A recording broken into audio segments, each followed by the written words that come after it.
Hi friends, welcome to our channel. நாம் இப்போ இந்த வீடியோவில் தைக்கிறதுக்கு இடைஞ்சலாக இருக்கிற இந்த பீட்ஸை ரிமூவ் பண்ணுறதை பற்றி பார்க்கலாம். இதனுடைய பேர் பார்த்தீங்கன்னா ஸ்டாபிள் ரிமூவர். இது எல்லா ஸ்டேஷ்னரி கடையிலையும் நமக்கு கிடைக்கும். ஸ்டாபிளர் பின்னை அடிச்சுக்கிட்டு நம்ம அந்த பின்னை ரிமூவ் பண்ணுறதுக்காக இதை பயன்படுத்துவோம்.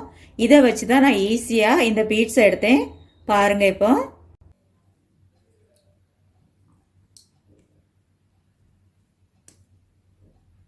வந்துட்டு பாருங்க.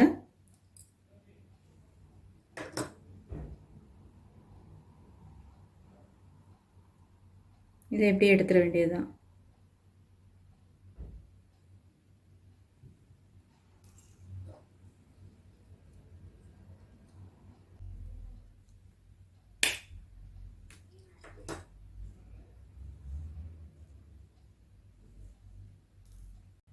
இந்த வீடியோ உங்களுக்கு பிடிச்சிருந்தா ஒரு லைக் பண்ணுங்க. தேங்க்யூ ஃபார் வாட்சிங்.